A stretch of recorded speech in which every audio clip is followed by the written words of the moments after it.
You might hear people saying, oh, it's chucking it down with rain outside. Well, how stupid can you get? You can't chuck rain. I mean, if you try this, it will go through your fingers. Hi. Now let's have a look at the weather, one of my favourite subjects. There's always something to talk about. Do you remember this hot summer years ago? Do you remember the cold winter 62, 63 and so on? Anyway, on a blazing hot summer's day in the UK, it is a fact that the Earth is actually further away from the sun than it is in the winter. That's hard to believe, isn't it? But that is a fact. Now, do you know that forecasters nowadays always seem to begin their forecast with a summary of the weather that's just gone? We want to know what's going to happen, not what's just gone. I don't think they used to do that years ago. And I think they do it nowadays because they are certain of getting the first couple of minutes of their 5-minute slot correct.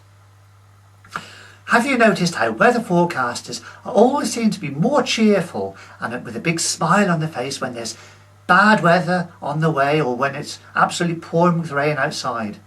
Yeah, they always seem to be extra cheerful. Mind you, when you think about it, they are in this lovely warm studio and so therefore there are no mugs. Now, a recent phrase that's become the norm recently in weather forecasts is this wind chill factor. You might hear on a fairly cold January afternoon, temperatures about +2 degrees centigrade in southern England, but the forecaster will say that with this strong easterly wind blowing, it will feel more like -4 or -5. I think they do this to sensationalise the weather. Yeah, I really do. Now, in a sense, every bank holiday, we are almost guaranteed to get rain-bearing clouds, stratus clouds, and we invariably get that washout on a bank holiday. In that sense, the UK weather is very, very predictable. Although when forecasters get it wrong, it's very unpredictable. So there we are. Now, have you ever heard the phrase that clouds have a silver lining? Well, don't be daft. If clouds had a silver lining, they would be so heavy they would fall down to earth. And that would mean that a cumulonimbus cloud would be worth millions of pounds. Oh dear. Mind you, that would come in handy with a recession, I would think. Heard the phrase, raining cats and dogs? Well, that phrase should be rephrased to raining dalmations. Shall I tell you why?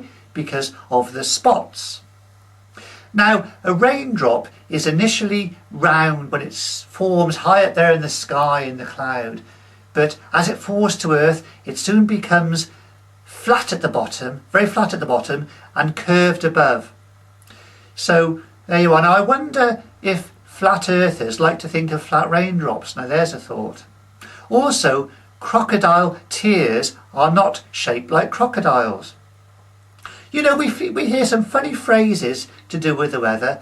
You might get a group of undesirable people, whatever, dubbed a shower. You might hear people saying, oh, it's chucking it down with rain outside. Well, how stupid can you get? You can't chuck rain. I mean, if you try this, it will go through your fingers.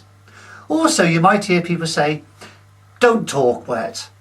You know, well, are they having an argument in a shower or a hurricane or a storm or whatever? Now, a great fashion accessory, and you see lots of women carrying these around when it's raining, are these see-through umbrellas. I think they're very nice. Now, one handy thing with these is that you can see when it has stopped raining without having to take the umbrella down. Great idea, girls. So I do hope you have enjoyed this, and we all love the weather. Well, I do anyway.